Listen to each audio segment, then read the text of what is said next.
Merci de votre fidélité à Gangan TV. Vous êtes les bienvenus dans cet autre numéro de Café Débat. Vous le savez, c'est l'émission qui donne la parole à ceux qui veulent la prendre, envie d'impacter l'opinion.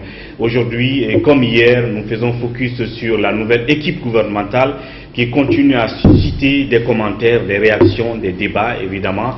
Qu'attendre de ce gouvernement, que dire de sa composition et des autres aspects de cette équipe, mais aussi que dire de l'engagement du chef de gouvernement de lutter farouchement contre la corruption, un sujet qui intéresse plus d'un citoyen de notre pays aujourd'hui, et que dire aussi de la redistribution des revenus de nos richesses, comme l'a dit le Premier ministre Ibrahima Kassori Fofana. Nous continuons à prendre des témoignages, à donner la parole à ceux qui veulent s'exprimer sur cette actualité-là. Et bien, c'est dans ce cadre justement que je reçois sur ce plateau M. Moussa Djoumessi. Il est directeur du cabinet Eventus Guinée, analyste politique et consultant des médias. Il va notamment porter son avis et son analyse sur cette actualité. Doyen Djoumessi, comme on le dit très souvent, bienvenue sur ce plateau. Merci. Merci surtout de la disponibilité. Merci. Je rappelle que autre sujet dont on va parler sur ce plateau avec le doyen Djoumessi, c'est aussi le concept de Ramadan et civisme. Son cabinet justement qui développe évidemment ce concept en cette période de Ramadan pour faire un peu la distinction entre ces différents concepts, ou sinon si ces concepts se complètent, dans quel contexte et comment, nous en parlerons, mais dans la deuxième partie de l'émission. Déjà dans cette première partie, on va parler du gouvernement Kassori. C'est un sujet qui continue à susciter beaucoup de débats, de réactions. Je me rappelle que au lendemain de l'installation du gouvernement Youla, d'abord de la nomination de Youla, vous étiez sur ce plateau avec moi, vous avez porté votre analyse sur le profil de l'homme, les compétences de l'homme, ce qu'on pouvait attendre de lui, et d'ailleurs quel type de primature on devait avoir à cette époque-là, à l'époque Youla. Vous avez fait votre calcul. Alors aujourd'hui, la même question, que dites-vous de l'homme qui est nommé aujourd'hui à la place de Youla Kassori, avant qu'on ne parle de son gouvernement? Écoutez, l'homme je le connais, je l'ai approché, j'ai eu des fois des divergences de point de vue, parce que c'est une personne qui tient qu'il soit convaincu. Généralement, lorsque vous avez des idées ou lorsque vous portez une initiative, c'est quelqu'un de très intègre, de très compétent, je le dis, parce qu'il y a d'abord l'ambiguïté entre la fonction et l'exercice de la fonction. À jeter un coup d'œil sur son parcours, son cursus académique, vous comprenez certes qu'il a beaucoup appris, mais vous verrez aussi tous les postes qu'il a occupés ont été plus ou moins des postes stratégiques. Dans l'administration. Dans l'administration centrale. Il est tout à fait mon contraire. Moi, je n'ai pas fait un jour dans l'administration publique. Moi, je ne connais que le privé. Et ça, je l'ai commencé depuis l'ère de Sékou Touré. J'ai fini en 80. Donc, jusqu'au moment où on fermait les banques, parce que j'avais soutenu sur le système de crédit. Au finish, malheureusement, le décès de Sékou Touré a vu tout de suite une décision phare du CMRN, c'était la fermeture des banques. Et donc, c'est là où la Société Générale s'est installée, et j'ai eu l'opportunité d'être le contrôleur général au moment de la reddition des comptes entre le franc et le CILI. Donc, il est tout à fait mon contraire. Et donc, qu'à cela ne tienne, lorsque vous me posez la question, je vais introduire déjà en disant simplement que l'observation d'un phénomène dépend de la manière dont vous observez le phénomène et du moment. Entre le contexte de la nomination de Lula, le contexte qui aujourd'hui voit M. Dr Ibrahima Kassori Fofana venir à la primature, sont des contextes complètement différents. Ni les défis, ni les enjeux ne se ressemblent. Bien. Pour la simple raison que je n'ai pas l'habitude, pour ceux qui me connaissent, y compris bien entendu vous, qui me connaissez plus ou moins des fois sur certaines tables de débat, je n'ai pas l'habitude d'occulter la réalité. Quand on parle par exemple de contexte économique ou de défis économiques à l'époque de la venue de Yula, on peut par exemple dire qu'ils ont trouvé une économie qui avait été décimée par l'épidémie Ebola, entre autres raisons, et ce qui est différent de la situation de la situation actuelle, plus ou moins, parce qu'on nous parle de croissance. Je ne dirais pas exponentielle, mais on nous parle véritablement de croissance. Et on le verra tout à l'heure quand on va essayer d'aborder les défis majeurs qui attendent aujourd'hui le Premier ministre et le... Donc vous connaissez l'homme, vous connaissez son parcours, vous l'avez observé dans l'administration, vous pensez que... c'est quelqu'un pour qui j'ai assez d'énorme admiration. Qu'il a le profil du job, si le job est de continuer à booster l'économie, voilà, à faire des réformes. À faire des réformes. Mais aujourd'hui, je ne peux pas être d'accord avec mon frère, pour la simple raison que lorsque je place, il le fera, hein, il le fera de la même manière que moi, mais lorsque vous placez l'intérêt du pays en avant, vous regardez la composition de ce gouvernement, vous avez la sueur froide. Et c'est là où on vient justement de... Vous avez la sueur froide. C'est là où on vient maintenant à l'équipe gouvernementale. Vous avez réagi à la nomination de Kassory. Maintenant, on va parler tout à l'heure de ses engagements, des promesses qu'il a prises en tant que Premier ministre. Mais d'abord son équipe. On a aussi connu l'équipe le samedi dernier. C'est un gouvernement de 33 ministres, on nous dit, mais moi je pense que c'est 34, puisque en attendant le ministre de l'élevage qui va être connu dans les jours à venir, il y a Jamal qui a été nommé hier. 4 femmes A. Jamal a été nommé hier, confirmé à son poste de secrétaire général des affaires religieuses. Des affaires religieuses. Absolument. Donc en réalité, on risque de se retrouver à 35. À 35. Bien. Et alors, c'est pas encore fini. Hein. Bien. Vous avez connu. Alors l'équipe, quelle réaction, analyse vous avez, quels commentaires vous avez sur cette équipe-là gouvernementale, ceux qui sortent, ceux qui viennent et ceux qui sont restés? Non, je ne peux fonder mon analyse que sur ce que j'ai en réalité comme résultat d'interprétation d'indices généralement, ou la manière dont un programme national ou un projet national peut être conduit. Mais malheureusement, je ne prends pas le raccourci, hein, mais malheureusement tout est fondé sur des initiatives présidentielles. 12 millions de Guinéens, un seul individu, une seule personne qui pilote l'avenir, le destin de tout un peuple. Il n'y a personne à côté. Je veux dire, il n'y a même pas de citoyen. On fait ce que bon, il fait ce que bon lui semble. C'est le président de la République. L'impression que le président fait bon il fait ce que bon lui semble. Il ne prend pas les attentes de ce peuple en compte. Et je le dis ouvertement, je fixe vos caméras, je le dis et j'assume. Parce que la première des choses, qui est la chose la plus importante lorsque vous avez un projet national, c'est la vision. La vision précède les ressources. La vision précède les ambitions. La vision précède les initiatives. La vision précède la volonté. Mais qu'est-ce qu'ils deviennent? Ils influencent le contexte pour se transformer en chantier. Mais la vision, vous ne pouvez pas mettre autre chose, une initiative présidentielle. S'il n'y a pas de vision, vous avez des initiatives présidentielles, c'est un échec programmé. Et c'est le cas maintenant? C'est le cas maintenant, c'est un échec programmé, je le dis. Si vous connaissiez mes relations avec Kassory, ce que j'aurais dit, ce que je dis là, si je n'avais pas de conviction forte, je ne l'aurais pas dit.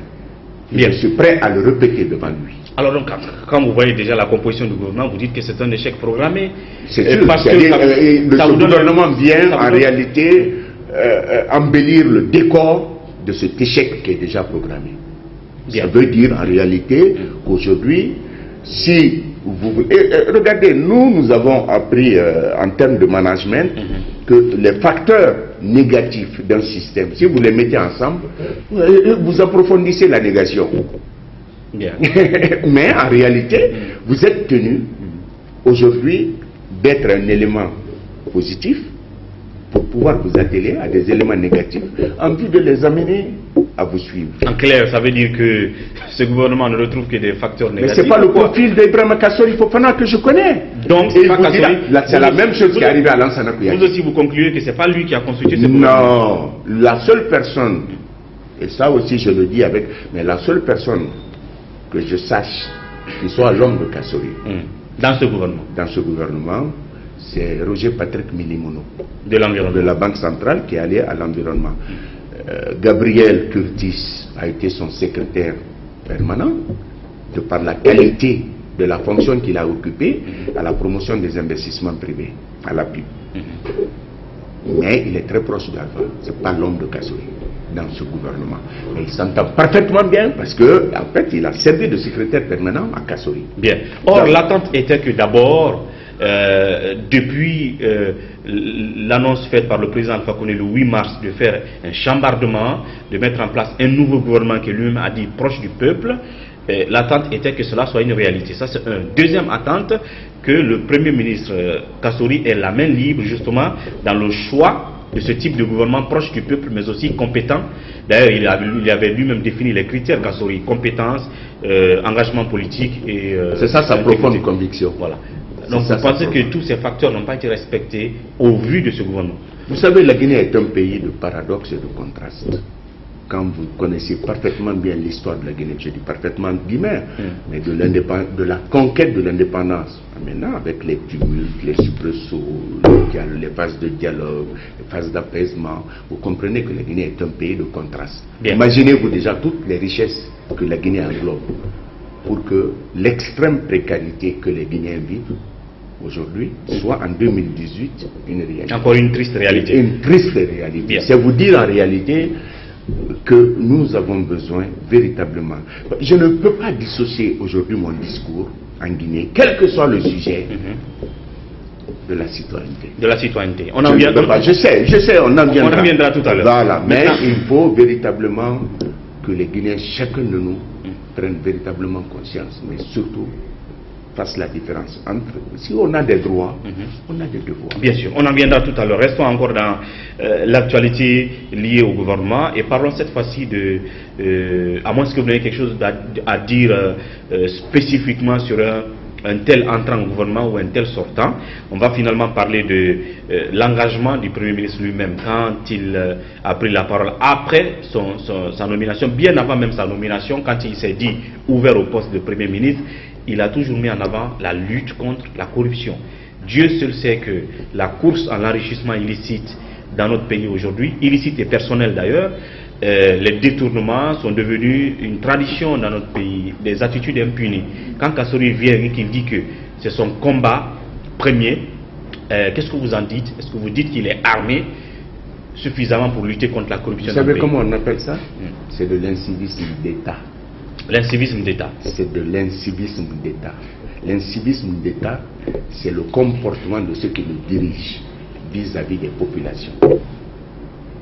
C'est de l'incivisme d'État, la corruption. La corruption est une gangrène. La corruption aujourd'hui, son foyer incandescent, c'est l'administration centrale. Ouais.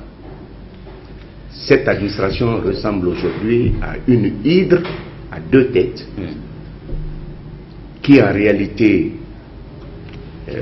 s'approprie de toutes les ressources de l'État, agresse même les ressources de l'État, les transforme en déchets, et après elle s'identifie à ces déchets-là.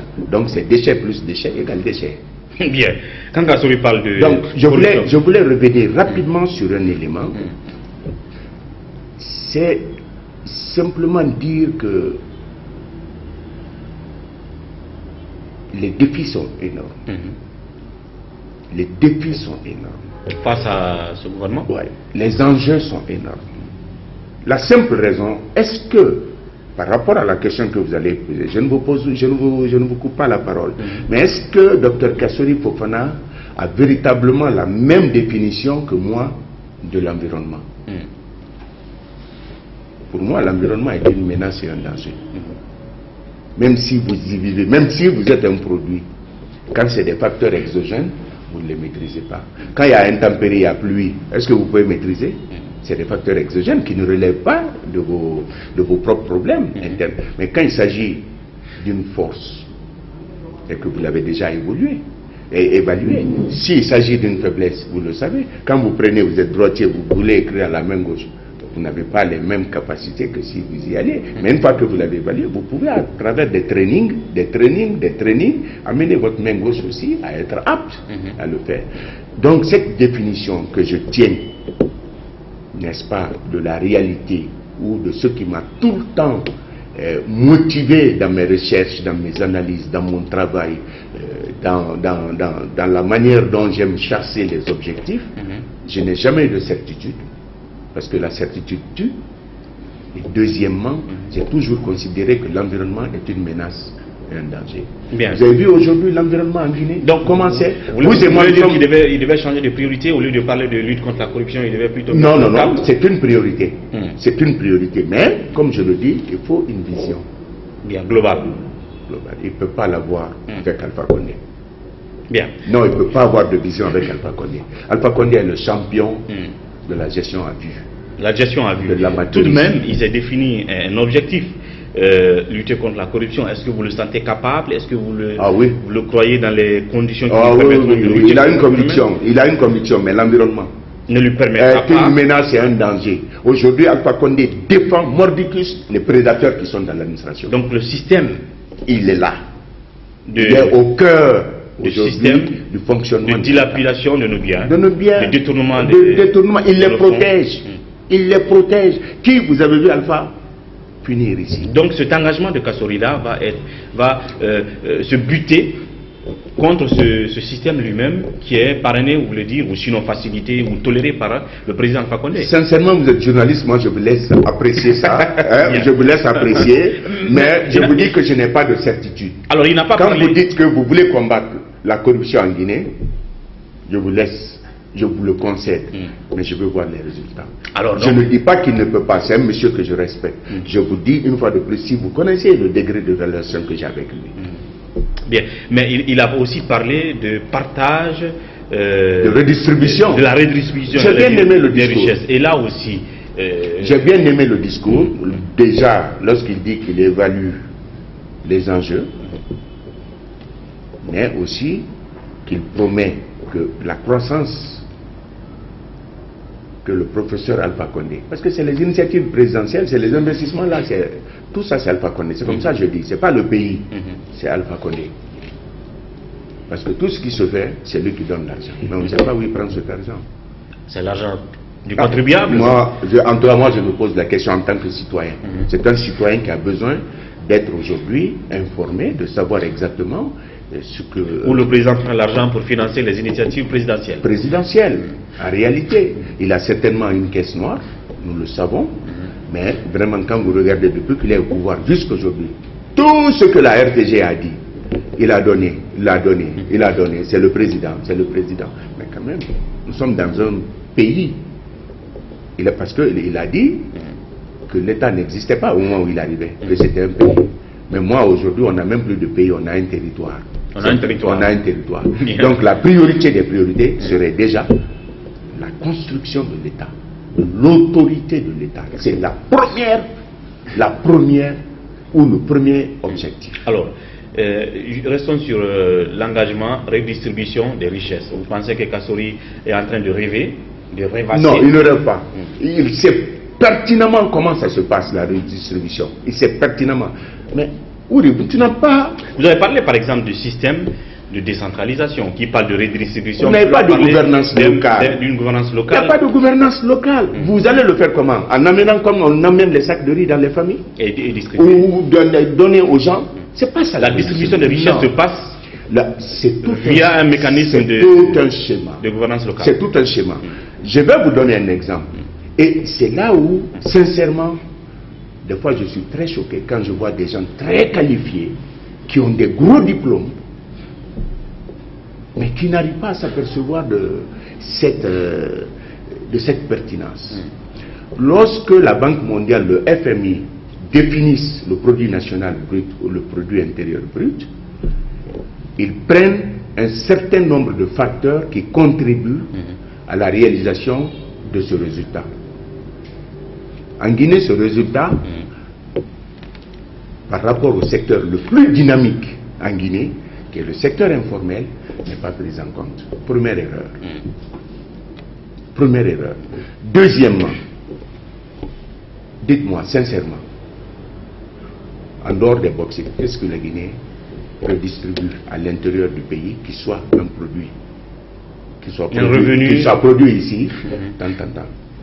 Quand il dit que dans 2 ans, on va dépasser la croissance... La Côte d'Ivoire, je vais vous expliquer qu'est-ce qui soutient la croissance de la Côte d'Ivoire.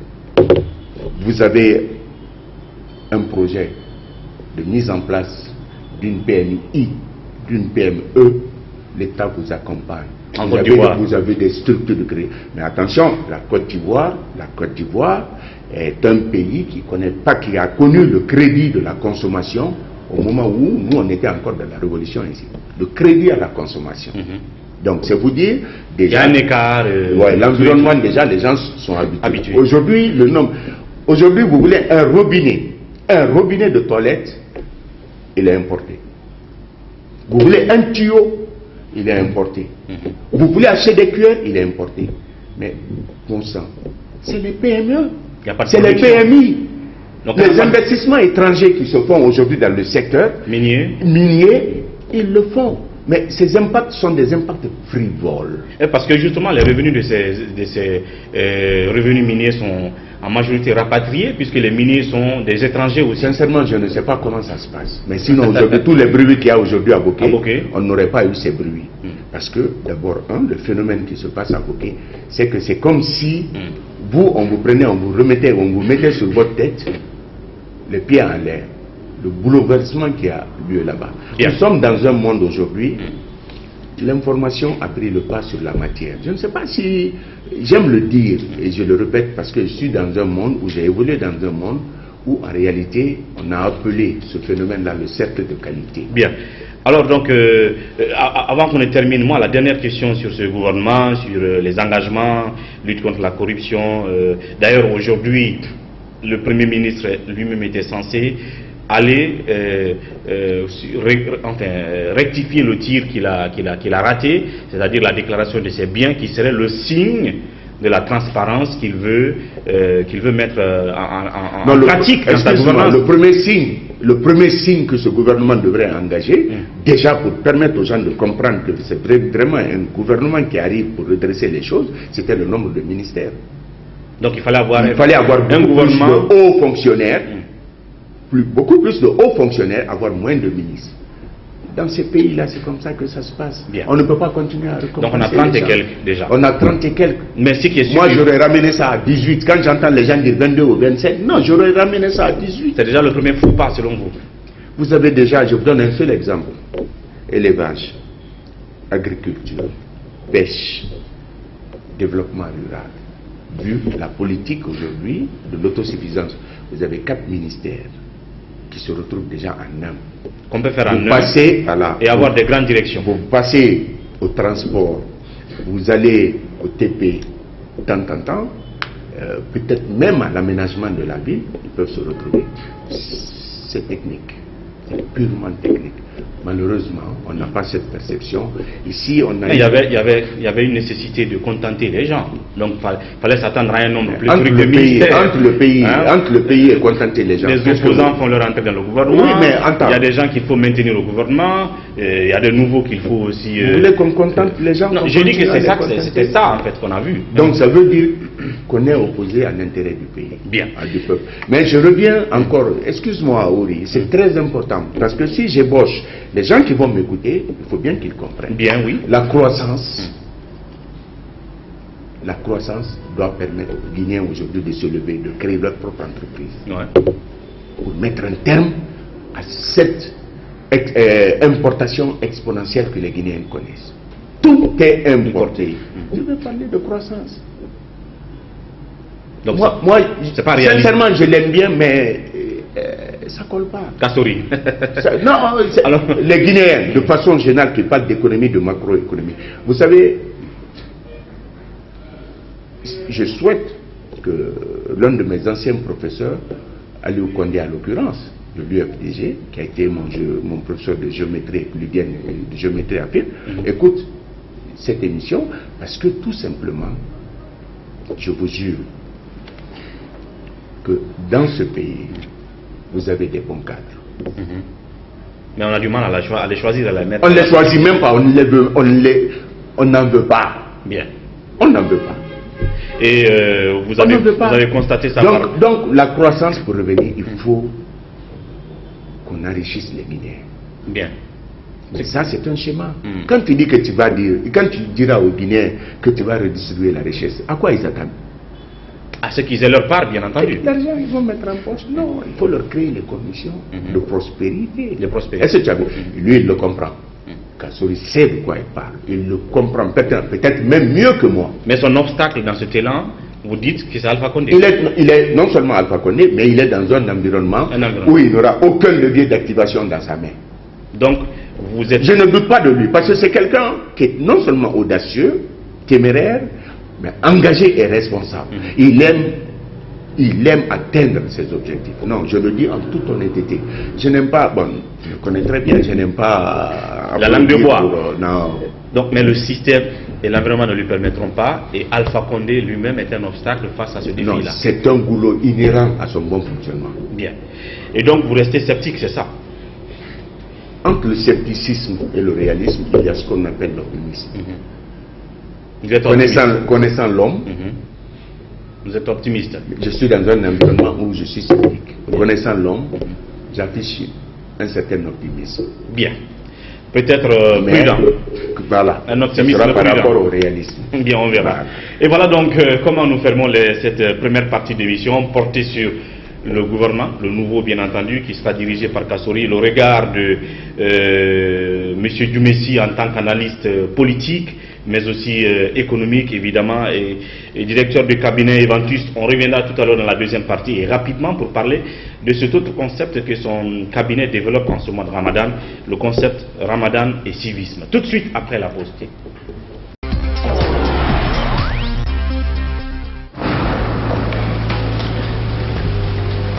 Il existe des choses qui nous donnent la force et l'audace d'aller au-delà de notre imagination.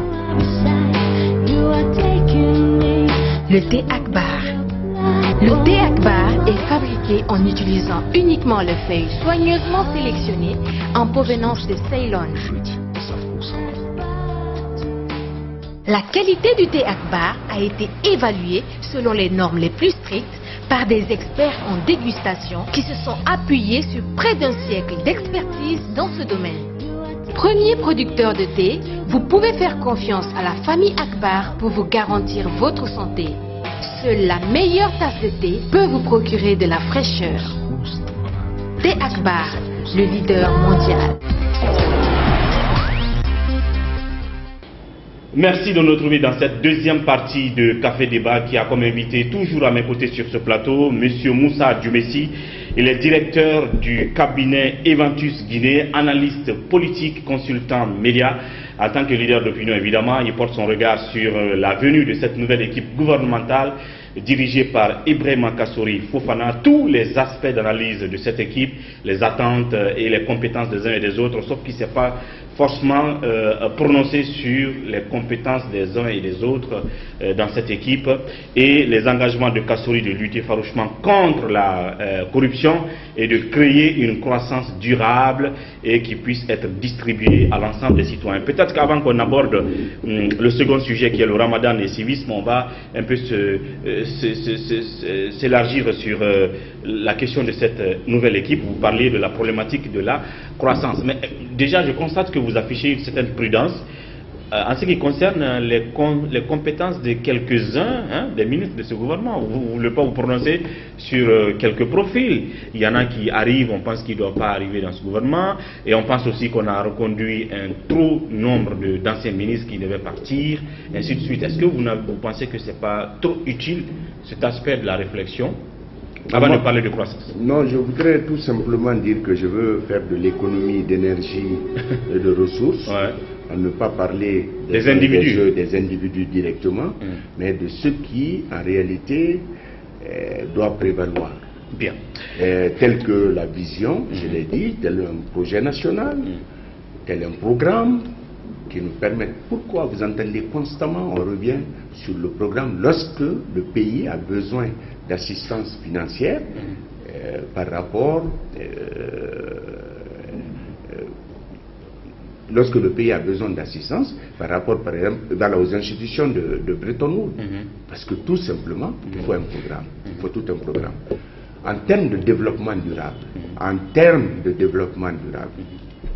c'est moins l'impact immédiat des infrastructures qui importent que le fait de renforcer les capacités ou de renforcer les agrégats pour l'élaboration d'une architecture du développement durable. Je pense que vous m'avez très bien compris. En clair. En clair. C'est dire que vous ne pouvez pas vous lever comme ça pour dire que vous êtes le champion. Ce n'est pas la magie, le développement durable. J'ai parlé quelque part en passant d'impact frivole. D'une croissance qu'on est en train d'afficher. Voilà, parce qu'on ne le sent pas. Vous ressentez? En tout cas, pas la population à la base. Les citoyens, aujourd'hui, l'extrême précarité. Est-ce que c'est pas pour ça que Kassory a parlé de redistribution? Peut-être que pour lui, la croissance existe. Il y a de la productivité, même si c'est en gros dans le secteur minier et peut-être dans l'informel qui n'est pas maîtrisé. Mais alors lui, il veut maîtriser ces deux paramètres et redistribuer les revenus de tout ça. Est-ce que c'est pas ce qu'il veut dire? Non, c'est-à-dire que toutes les richesses qui sont créées, quel que soit là où ces richesses sont créées, la redistribution doit permettre, par exemple, à d'autres villes, à d'autres populations, à travers des actions, des investissements, des actions publiques qui vont les toucher ou impacter directement leur mode de vie, soit sur le plan de l'emploi. Voilà une autre formule rentière aujourd'hui, emploi jeune. Emploi jeune. Emploi jeune. C'est des emplois fictifs? C'est des emplois improductifs ou c'est des emplois productifs? Donc, vous comprenez, tout ce schéma nous ramène aujourd'hui à dire aux gens, quand vous avez été à l'école, vous avez bien étudié, mais le monde là est en train d'avancer. J'ai voulu rentrer dans ça, vous m'avez coupé. Je disais que l'information a pris le pas sur la matière, l'intelligence des services sur le produit. Aujourd'hui, lorsque vous et moi, nous sommes des moteurs, pour vivre maintenant, à l'instant où nous sommes, si on ne s'adapte pas au nouveau carburant, on nous met au garage ou on nous jette à la poubelle. Bien sûr. Vous avez compris ce que je veux dire. Et pour rester dans la course de demain, il faut que vous renouvelez votre intelligence par ce que nous appelons en termes de management l'apprentissage du nouveau savoir. Vous avez vu comment les nouvelles technologies aujourd'hui sont en train de se développer et nous envahir. Donc il y a lieu de comprendre cela, de l'intégrer, de se l'approprier afin de pouvoir prendre des orientations claires et nettes avec des objectifs précis qu'il y a lieu d'atteindre. Donc, je dis une fois de plus, tout ce que je dis là, Kassory est à même de mieux l'expliquer que moi. Bien. Parce qu'il en a les capacités et la connaissance. Il est de la matière. Mais il est de la matière. Mais je le dis une fois de plus, les leviers d'accélération de mauvaises particules, comme en physique, aujourd'hui sont plus nombreux et négatifs que le seul levier que constitue la volonté et l'engagement de Dr Kassory. Il a la volonté, il a l'engagement. Ce qui aurait dû compléter tout ça, c'est si on le laissait former une équipe propre à lui. Je vous jure que j'aurais pu jurer d'ici la fin de l'année que les gens auraient senti. Mais si c'était son équipe à lui. Si c'était son équipe à lui. Mais 2019 déjà, c'est une année électorale. Vous voyez qu'Alpha Condé va vous laisser un mois. C'est mal connaître l'homme. En 2019, c'est fini. Vous ne ferez plus rien dans ce pays. Si comme réalisation politique. Si ce n'est pas la politique. Tout l'argent va être orienté. La Guinée est candidate à l'organisation de la Coupe d'Afrique des Nations. Vous le sentez? Bien. Vous le sentiez? Alors, une fois encore, le scepticisme ou l'optimisme prudent. Non, je dis que je ne suis pas sceptique. Entre le scepticisme et le réalisme, il y a l'optimisme. L'optimisme prudent.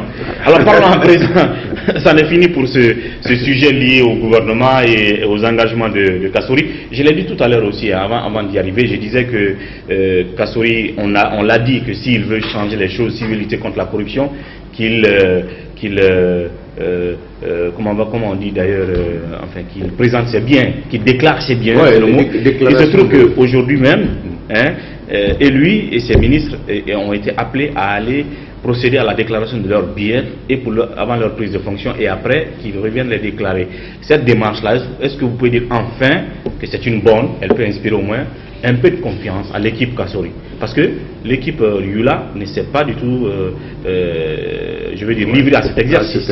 Oui, mais il faut simplement dire, heureusement d'ailleurs que on est en train d'aborder un autre sujet qui le prend en compte. En parlant de civisme. Voilà, en parlant de civisme, c'est la culture du compte rendu. Vous appréciez la démarche? Oui, j'apprécie, c'est la culture du compte rendu. Bien. Quand vous gérez la chose publique, il faut rendre compte, vous restez redevable vis-à-vis des populations. Vous restez redevable vis-à-vis des populations. Le président n'arrive jamais à sectoriel lorsqu'il n'a pas bénéficié de la solidarité des populations. Alors voilà, donc quand il ne veut pas faire le retour d'information ou de reconnaissance ou de redevabilité, il est évident qu'en qualité de citoyen, on a aussi la charge de le relever. Bien. Donc aujourd'hui, cette démarche est tout à fait normale et il faut la soutenir. Il faut faire en sorte aujourd'hui que les Guinéens comprennent le véritable sens du civisme. Bien. Et en parlant de civisme, on va finalement aborder le concept Ramadan et civisme. Tout le monde sait que nous sommes dans cette période du mois saint de Ramadan, consacré donc aux fidèles musulmans, et vous développez à côté de cela le civisme que votre cabinet développe en ce moment. Ouais. Alors, oui, quelles sont les raisons qui sous-tendent cette action de votre cabinet sur ces deux concepts? D'abord, je vous remercie parce que sincèrement, c'est une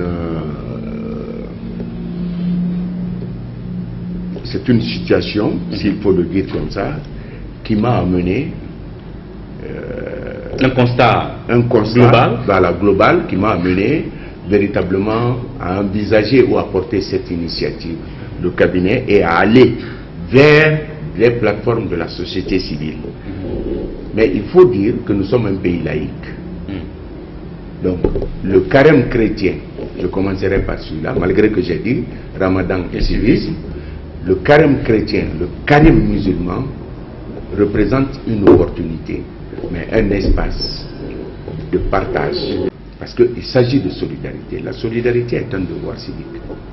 Lorsque vous gênez, c'est une obligation morale et religieuse. C'est deux choses très différentes. Nous sommes dans une situation aujourd'hui dans ce pays où on dit que les Guinéens ne peuvent plus s'asseoir ensemble, où on dit que les Guinéens ne peuvent plus être ensemble, parce qu'on est divisé, parce que la politique a pris une certaine ascension sur nous-mêmes, dans nos manières de faire, dans nos manières de se comporter, la manière de voir l'autre. Donc, il s'agissait de trouver cette opportunité. Cette opportunité, c'est d'établir la relation entre la foi en Dieu et les devoirs civiques. C'est pourquoi nous avons porté. Et cette initiative, nous l'avons portée pour ce départ, pour cette première opération. Nous l'avons sur les 5 communes de Conakry.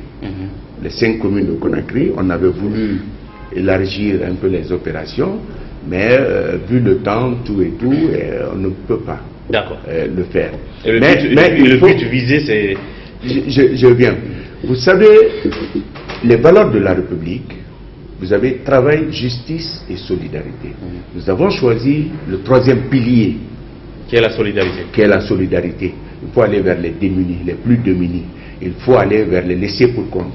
Mais il faut aller aussi vers les autres, leur faire comprendre le sens du Ramadan. En leur faisant comprendre le sens du Ramadan, qu'est-ce qui va se passer? Ils vont poser des actes civiques. Des devoirs, ils vont accomplir des devoirs civiques. Voilà. C'est pourquoi nous avons commencé sur certaines banderoles. Si vous avez la chance de voir certaines banderoles, Dieu est au-dessus de la loi. La loi est au-dessus des hommes. Ça veut dire que tous les hommes sont égaux devant la loi, ou devraient être égaux devant la loi. Donc aujourd'hui, que vous soyez catholique, que vous soyez musulman, que vous soyez païen, nous restons tous croyants. Mais au finish, on est tous des bons Guinéens. Si on veut l'être en tout cas, si on veut l'être, parlant de civisme. Voilà, on est tous des Guinéens. Donc il y a lieu aujourd'hui de relever le fait que véritablement, cette solidarité-là, on a besoin.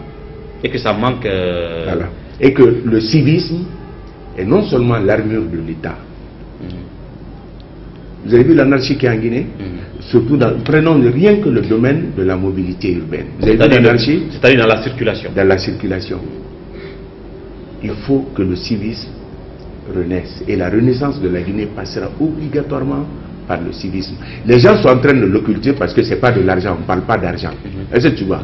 Mais il y a aujourd'hui le bien fondé de se focaliser sur le civisme. C'est non seulement l'armure de l'État, partout là où il n'existe pas, c'est de l'anarchie et le chaos. Partout là où ça n'existe pas. Et pour ramener après le civisme, il faut procéder par la force. Ça, c'est un premier... C'est la question que j'allais poser. L'impératif, justement, de restaurer cet esprit de civisme et de solidarité. Je dirais peut-être de civisme d'abord, parce que la solidarité, peut-être, on peut dire qu'elle relève d'une volonté personnelle. Mais de civisme, est-ce que l'impératif d'y revenir relève d'abord de la sensibilisation, de la conscientisation, ou d'abord par la force de la loi? Non, il y a des mécanismes. Parce que j'écoutais, par exemple, pour revenir un peu à la politique, le nouveau ministre de la sécurité, Keira, qui disait que à ce poste, il compte appliquer la loi sans état d'âme, et la plus élémentaire des lois à respecter, quand on parle par exemple de la circulation, quiconque serait contre ça, il va l'appliquer à la lettre, et il ne recevra aucun vieillard, comme on le constate actuellement, quand des gens violent la loi, quand des gens font preuve ou montrent d'incivisme et qu'ils sont dans le lien de la loi. Vous avez des groupes de vieillards qui viennent plaider pour leur sort, ainsi de suite. Donc, je veux dire, est-ce que la force doit forcément passer par là? Il veut se substituer à la justice? Non, je pose une question. Lorsqu'il le dit comme ça, est-ce qu'il veut se substituer à la justice? Il est tout à fait normal. C'est pourquoi j'ai fait, d'entrée de jeu, je vous ai parlé de l'exercice de la fonction, généralement, qui est un problème. Moi, je le dis à qui veut l'entendre, hein, que ça blesse, que ça ne blesse pas, je suis un privé et je suis rompu à cela. Je suis un chasseur d'objectifs. J'en ai réalisé, je continue à réaliser, et aujourd'hui, il faut se dire que la mise en place, quand vous n'êtes pas structuré, il est extrêmement difficile d'évoluer dans un cadre cohérent. Okay. Non, surtout dans un cadre cohérent. Et que tous les autres efforts qui constituent les contours stratégiques puissent converger dans le même cadre, afin de justifier le résultat qui a été obtenu, ou afin de l'évaluation même à mi-parcours puisse vous dire non, je ne pourrais pas atteindre, non, je pourrais atteindre parce que vous avez des indicateurs de performance. La seule chose que je souhaiterais, que le ministre de la Sécurité, qui est un frère, je vous le dis, qui est un frère, Keira, oui, Keira, qui est un frère, je le dis, je souhaiterais vivement qu'il applique la loi, mais à travers ce que l'État a mis en place comme étant les outils, pour ne pas dire les instruments d'application de la loi. De la loi, bien entendu, pour ne pas y aller au-delà, et pour ne pas procéder à une contexte. Sinon, Alpha peut sortir tous les habitants aujourd'hui de la Guinée, et veut dire, vous n'êtes pas des Guinéens, sortez d'ici. Est-ce que vous comprenez? Voilà. Et alors, c'est la citoyenneté une fois de plus, c'est la citoyenneté une fois de plus qui permettra justement d'arrêter des grabuges, des velléités ou des abus.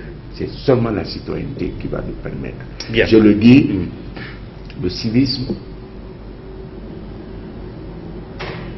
le civisme dans sa globalité permet d'aller vers l'émergence du nouveau citoyen. C'est le nouveau citoyen qui apportera la garantie et la primauté de l'état de droit. Et vous pensez que ça va être facile justement de créer ce nouveau citoyen, parce que... Non, mais c'est ça, c'est ce que nous commençons là. On s'y est essayé plusieurs fois, on a même parlé de la semaine nationale de la citoyenneté dans ce pays. Après, on n'est pas en train de... C'est des initiatives. C'est des initiatives, il faut qu'on ait un programme. Bien. Il faut qu'on ait un programme. Il faut qu'on ait un programme. Bien. En dehors d'un programme, en dehors d'un projet national, ça va être extrêmement difficile. Mais Gassama, je salue son engagement responsable, sa vision de faire aujourd'hui des Guinéens des modèles. Mais je vous dis une fois de plus, il n'aura jamais l'appui institutionnel qu'il cherche. Bien. Donc en réalité, il risque de naviguer dans l'impasse. Et pour ce que vous êtes en train de faire à l'occasion de ce Ramadan, vous pensez que c'est facile? C'est en train de porter, les gens ils sont accessibles. Ce n'est pas l'impact immédiat que nous attendons. Ce n'est pas l'impact immédiat. Nous allons tirer les enseignements, nous allons faire un rapport pour justement essayer de prendre des décisions majeures pour essayer d'avancer. Le travail que nous faisons est un travail de très grande labeur. Bien. Très très grande labeur, ça c'est un, et ça sera en réalité pas fait dans les 3 mois, 6 mois et autres, mais il faut l'inculquer. Pour parvenir à la construction ou à la renaissance de notre pays, on est obligé d'inclure aujourd'hui l'éducation civique dans le système académique, le volet économique, le volet social, dans son volet civisme. Donc l'éducation, ce qui n'est pas encore le cas. L'éducation, l'avenir de la Guinée, ce n'est plus vous et moi.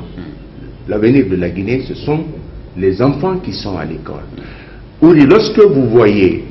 Qu'on a besoin de formater... Non, lorsque vous voyez des gens chanter... L'hymne national, par exemple. L'hymne national, ou des chants patriotiques dans certains pays. Quand il y a la première république, Douga, c'était fait pour ça. Yeah. Quand tu chantais Douga, c'était tout le peuple qui s'élevait en réalité pour la cause qui était à atteindre. On a perdu ça. L'hymne national aujourd'hui, vous le chantez. Si vous voulez, mettez la trompette dans l'oreille de gars, il va te dire ne m'embrouille pas, laisse-moi en paix. Il passe à autre chose. Il passe à autre chose. Ouais. Moi, je me rappelle encore, au moment où pratiquement on construisait le stade, l'université, parce que j'ai eu la chance de voir tout ça ici. Je vous le dis, quand le clairon sonnait pour l'hymne national, partout là où tu étais, tu t'arrêtais. Bien sûr. Tout ce que tu faisais, tu t'arrêtais. À côté d'une école. Tu es dans la voiture, tu gares, tu descends. Les couleurs nationales. Bon sang. On a perdu tout ça. On a perdu tout ça. On espère qu'on y reviendra, bien entendu, avec ces initiatives. Mais je voulais vous dire que le civisme est l'essence de la République. Bien. C'est l'essence de la République. Autant aujourd'hui, il peut nous apporter tout ce qui nous manque, autant aujourd'hui, le civisme, lorsqu'il sera compris et perçu comme étant véritablement l'essence de la République, il définira aussi quel avenir nous voulons. Bien. En attendant que cela soit unanime dans la tête de tout le monde, on ne peut que s'essayer, comme vous le faites maintenant, à développer ces concepts à travers la sensibilisation, à travers les échanges, et en profitant d'un moment justement de piété comme le Ramadan, en espérant que les gens peuvent s'ouvrir à ces genres de valeurs. Parce qu'en temps normal, quand c'est pas le Ramadan, les gens sont pressés à autre chose, à aller vers la déviance, vers des attitudes pas du tout éthiques et morales. On espère que le Ramadan peut être un bon moment pour que les gens s'ouvrent à ce genre de sensibilisation. Peut-être un tout dernier mot en 30 secondes face à la caméra.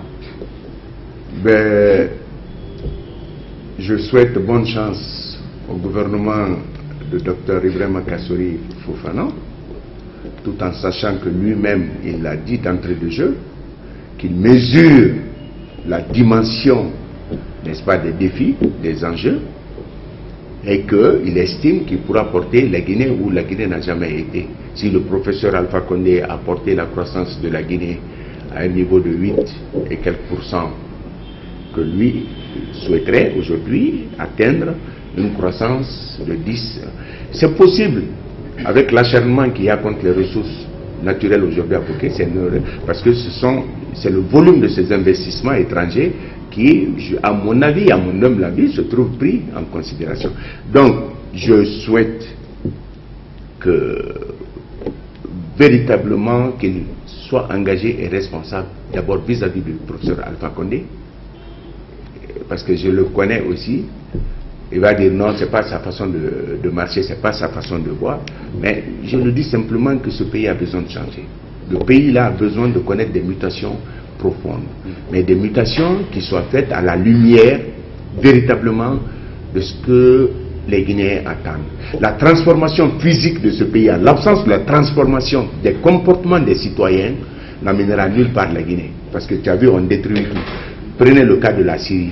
Aujourd'hui, tout ce qui a été construit en transformation physique, rien n'existe. Donc, c'est le même exemple que je donne. Je souhaite à la Guinée véritablement la réussite, je souhaite à ce gouvernement la réussite, et nous sommes disponibles à apporter notre expertise, mais en termes de cabinet. Bien. Nous le souhaitons. Voilà. Ainsi, on espère que cela tombera dans de très très bonnes oreilles. Merci, doyen, d'être passé pour cet échange et à très bientôt. Merci beaucoup. Merci beaucoup. À vous, merci de toute votre attention et nous nous retrouvons demain pour un autre numéro de Café Débat, sans doute avec notre thème et notre invité. D'ici là, prenez soin de vous et au revoir.